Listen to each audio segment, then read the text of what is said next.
Bonjour à tous, on se retrouve pour notre cours hebdomadaire du lundi. On est donc toujours dans Igeret Tchouva, la partie du Tanya qui traite de la Tchouva.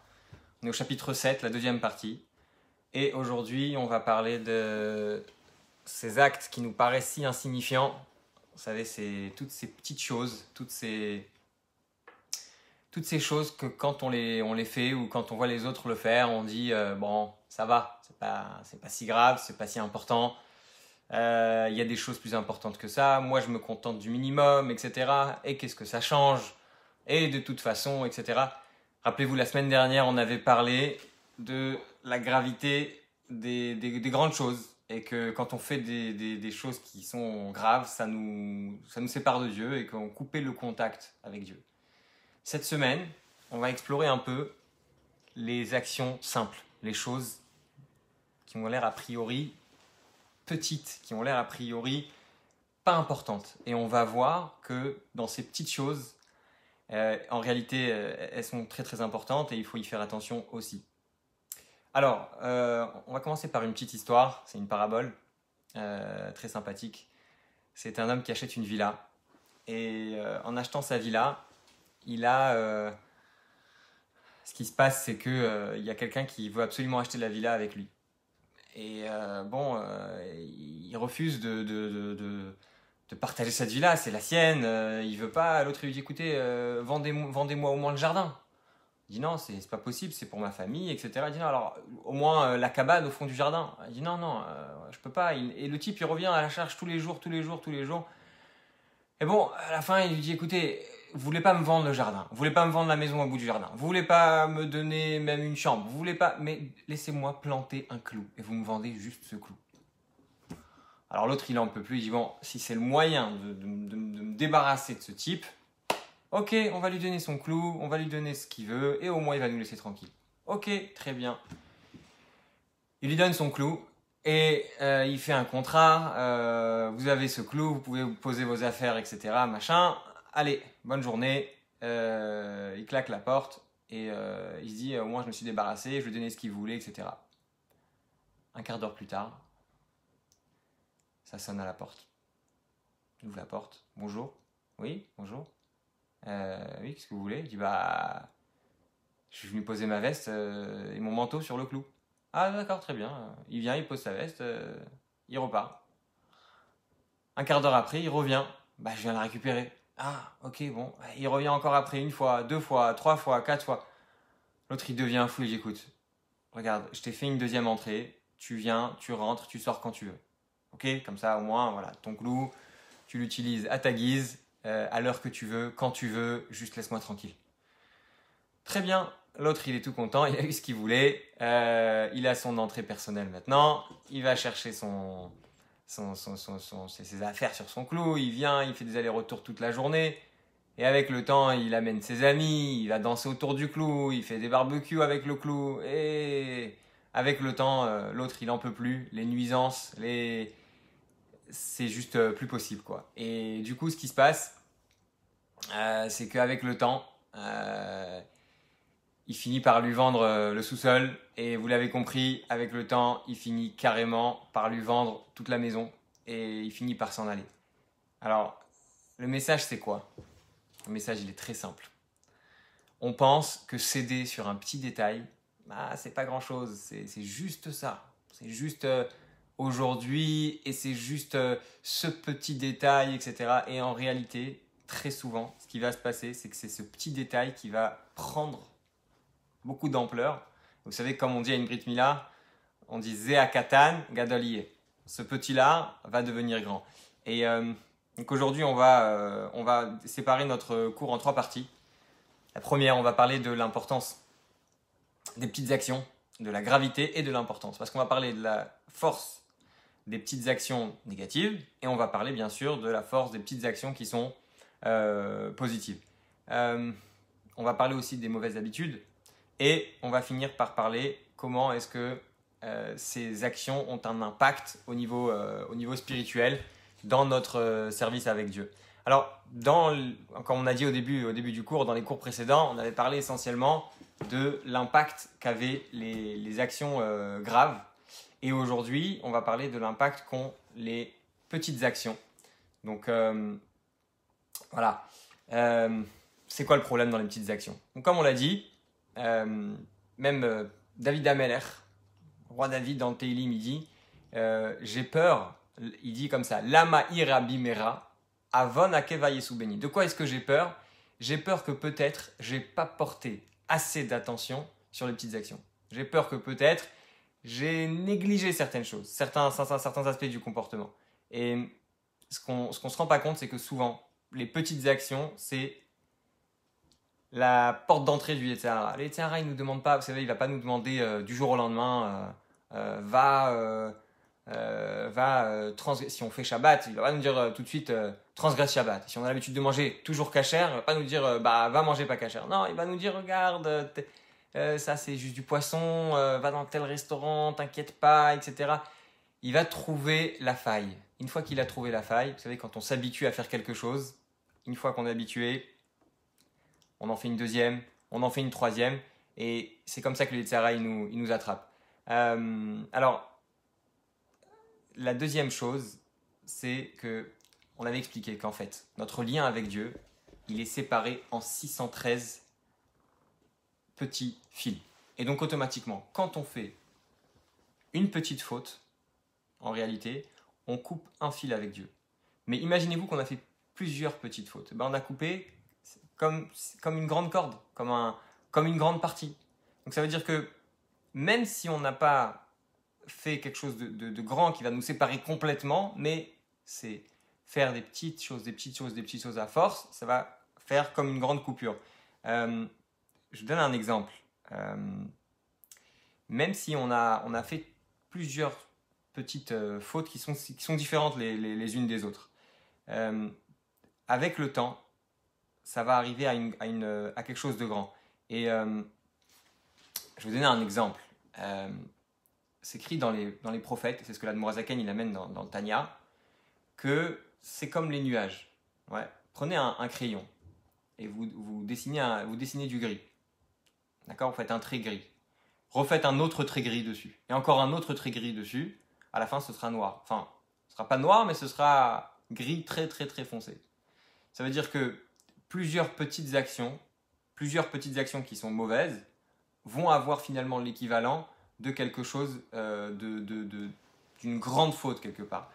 Vous savez, par exemple, quelqu'un qui fume, quelqu'un qui se nourrit mal, d'accord? C'est avec le temps, c'est avec le fait que cette personne, plus elle va prendre l'habitude de fumer une cigarette, après 2 cigarettes, après 3 cigarettes, etc. C'est avec le temps et le fait de répéter cette action qui est petite, parce qu'a priori une cigarette, il n'y a rien de mal, mais c'est en répétant des petites actions qui sont mauvaises et finalement, comme on a pris l'exemple tout à l'heure des nuages, vous avez un nuage, on voit toujours le soleil derrière, ça ne dérange pas le beau temps, mais c'est un nuage, plus un autre nuage, plus un autre nuage et finalement, des fois le ciel il est tellement gris qu'on peut, à certaines heures de la journée, on peut croire qu'il fait nuit avant l'heure. Donc c'est vraiment faire attention à ces petites actions qui sont parfois très mauvaises. Je vais donner un autre exemple, une autre chose. Vous savez, il y a une loi dans la Torah qui s'appelle Pikuach Nefesh. D'ailleurs, il y a un malentendu au niveau de cette loi. Les gens disent on a le droit de transgresser la Torah pour sauver la vie d'une personne. Ça veut dire que toute la Torah va être annulée quand il s'agit de la vie d'une personne. Eh bien, c'est pas du tout ça. Pourquoi c'est pas du tout ça? Parce que c'est pas que on est en train d'annuler la Torah pour la vie qui est plus importante. Non. Vous savez, c'est quoi la preuve? C'est qu'il y a certaines mitzvot pour lesquelles on doit donner sa vie. Par exemple, l'adultère. Si on nous met un pistolet sur la tête et qu'on nous dit il faut que tu aies une relation avec cette femme qui nous est interdite, eh bien, on doit donner notre vie et ne pas transgresser cette faute. Ça veut dire que finalement, si on devait demander qu'est-ce qui est plus important, la Torah ou la vie, la réponse est la Torah. Par contre, c'est là que intervient l'idée de Pikuach Nefesh. Il y a énormément de mitzvot, pour lesquels la Torah elle-même va nous dire cette mitzvah, elle passe à côté de la vie. Parce que c'est la Torah elle-même qui te dit que vivre est comme c'est écrit dans le Pasuk, Vachai Bahem. Il faut vivre avec la Torah. Donc, on a des mitzvot qui vont être annulés par rapport à un ordre même de la Torah. Ce n'est pas que la vie est plus importante, mais c'est la Torah elle-même qui nous dit qu'il faut mettre la vie en avant dans certains cas. Donc, un exemple pour ça, par exemple, vous avez une personne qui, pendant Shabbat, a absolument besoin de manger de viande pour guérir. Et on a deux choix. On a la possibilité, parce qu'on n'a pas de viande, on a de la viande soit non cachère, soit on a un animal qu'il faut abattre, qu'il faut égorger, et puis quand on aura égorgé cet animal, on aura la possibilité d'avoir de la viande. Alors qu'est-ce que vous pensez? Est-ce qu'on va donner à une personne de la viande non cachère?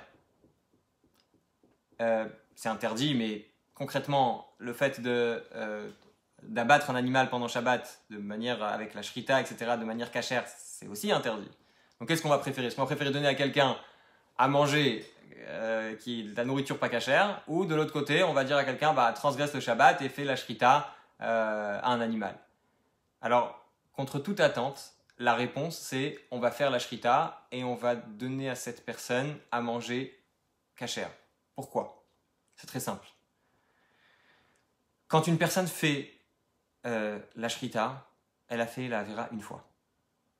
D'accord? Elle va abattre cet animal, etc. Alors que quand quelqu'un ne mange pas cachère, à chaque bouchée de la viande qu'elle est en train de manger, cette personne, eh bien, elle est en train de transgresser à nouveau. Ça veut dire que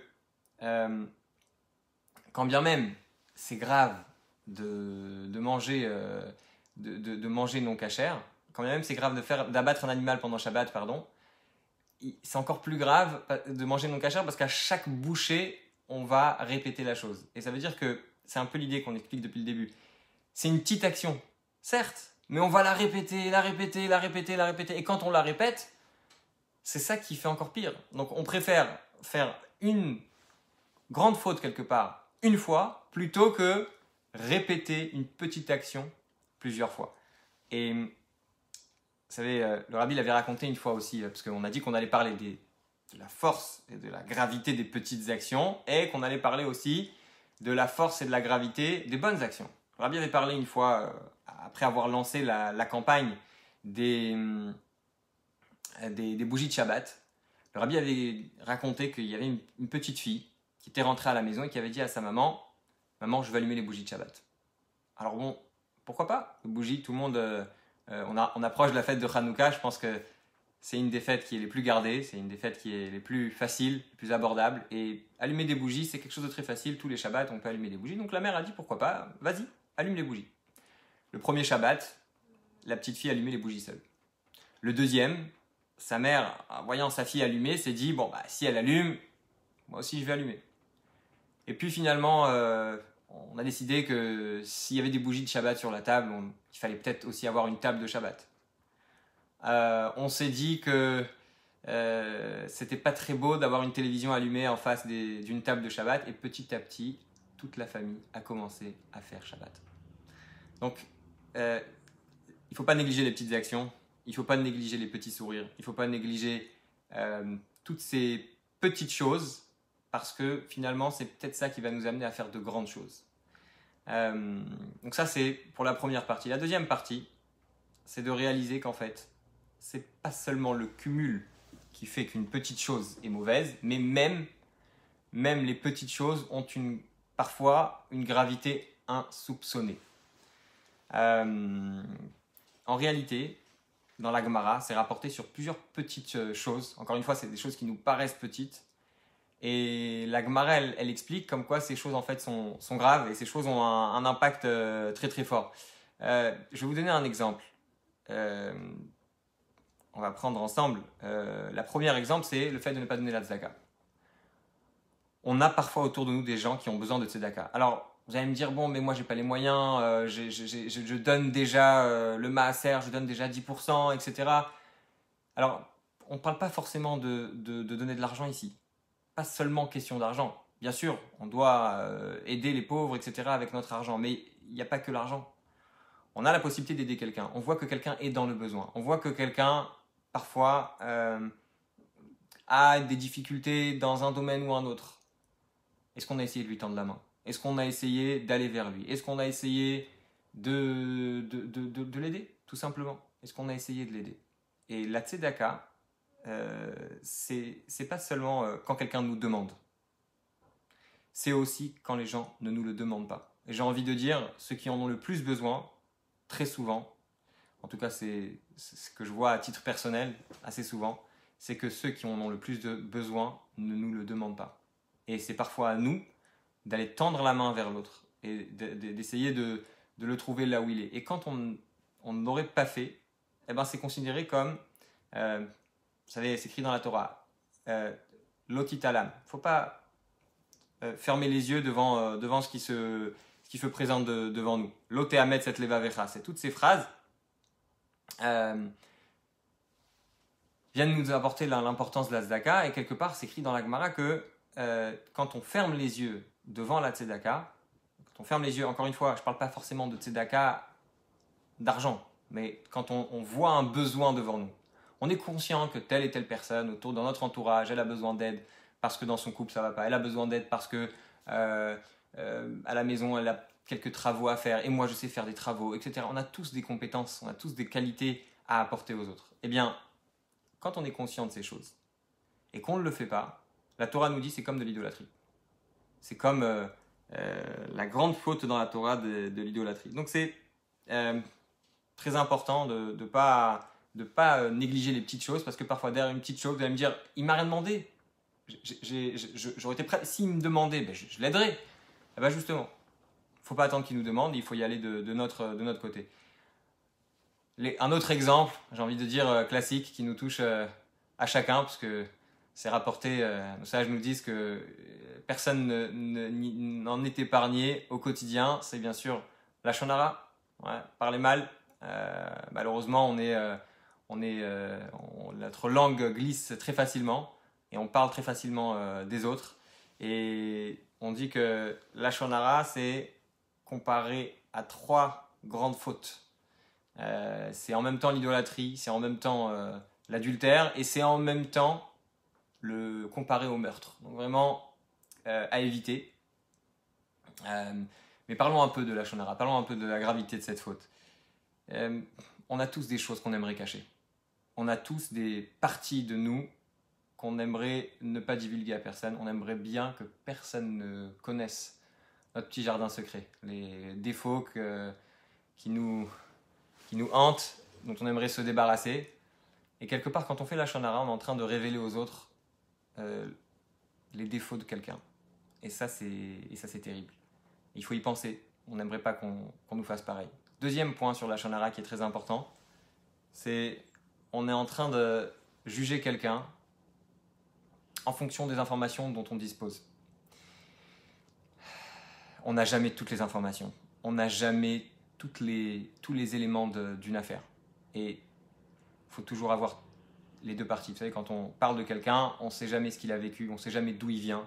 Donc c'est très important, avant de juger, avant de dire quelque chose, essayer de voir, de se renseigner, est-ce que cette personne, elle est vraiment coupable? Est-ce qu'elle a vraiment fait quelque chose de mal, etc. Troisième point sur la shonara, on dévoile quelque chose de nouveau. Ça veut dire que quand vous parlez mal de quelqu'un, vous êtes en train, avec notre parole, parce que notre parole est créatrice, on est en train de créer quelque chose. On est en train de développer chez cette personne une nouvelle faculté. Ça veut dire que si cette personne, on va parler de quelqu'un, on va dire qu'il est radin, quelque part on va créer son côté radin en parlant. Donc ça c'est 3 raisons. Je résume, on a parlé de le fait de ne pas faire aux autres ce qu'on n'aimerait pas qu'on nous fasse nous-mêmes, le fait de ne pas porter un jugement quand on n'a pas toute l'histoire complète, et bien sûr le fait de développer chez cette personne quelque chose de négatif. Et ça c'est terrible.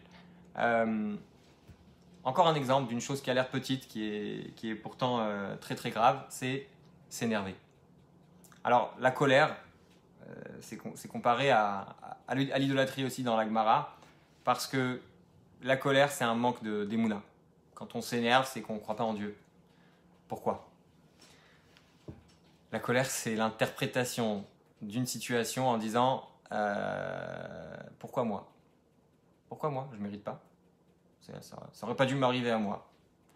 Et quand on dit ça aurait pas dû m'arriver à moi, en fait, on est en train de dire au bon Dieu, on est en train de lui dire sache, je mérite pas ça, tu es en train de faire un mauvais calcul là. Et c'est pour ça que c'est considéré comme l'idolâtrie. Le bon Dieu, il se trompe pas, il sait exactement ce qu'il fait. Si ça nous arrive, c'est qu'on devait l'avoir et que, encore mieux que ça, c'est sans doute pour notre bien. Alors on ne le comprend pas, certes, mais c'est pour notre bien. Alors, il y a différents cours sur cette idée, c'est une grande idée, on ne va pas rentrer dans le sujet maintenant, mais juste pour parler de la colère, ne serait-ce que sur les petites choses, sur les petits moments de colère qu'on a, les petits accès de colère qu'on peut avoir au courant de la journée, savoir que c'est quelque chose de très grave et que c'est considéré comme de l'idolâtrie, et donc il faut vraiment s'en débarrasser. On a aussi la grossièreté, les gens qui les gens qui pensent que tout leur est dû. Ça aussi c'est une faute. Alors on n'est pas là pour faire une liste des fautes, simplement pour dire qu'il y a des choses qui nous ont l'air petites et qui sont en fait très grandes. Et bien sûr, j'ai envie de dire la chose essentielle, c'est la perte de temps. On a la possibilité d'utiliser notre temps, d'étudier la Torah, de pouvoir utiliser notre temps productivement, de façon productive, de pouvoir faire énormément de choses dans notre journée, et le fait de perdre son temps, ça c'est quelque chose de tout à fait terrible.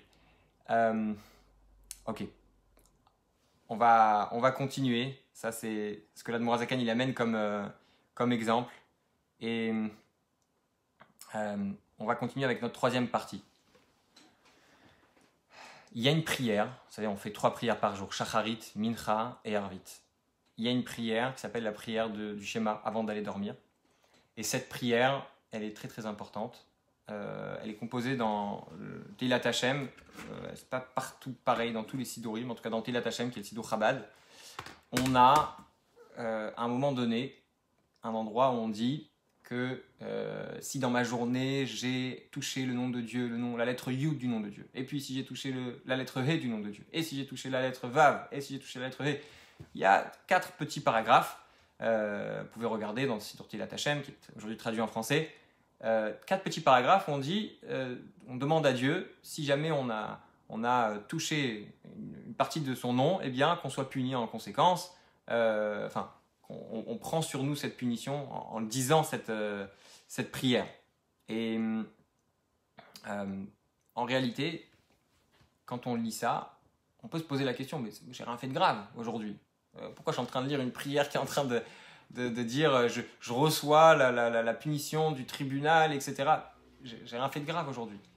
Même si c'est juste par la parole qu'on est en train de recevoir ces punitions. Eh bien en réalité, avec tout ce qu'on a expliqué jusqu'à présent, on comprend combien ces petites actions, encore une fois, qui ont l'air insignifiantes, mais qui sont très très très importantes et qui ont un impact, vont parfois nous faire rentrer comme si, dans une situation comme si on était fautif de quelque chose de grave.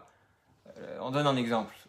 Vous savez que tous les jours, on a la mitzvah de faire le schéma. C'est jusqu'à une certaine heure. Alors, je n'ai pas l'heure exacte en ce moment, à peu près vers 10 heures. Avant 10 heures, il faut dire le schéma. Ce qui n'a rien à voir avec le fait de faire la tfila et le fait de mettre les tfilines.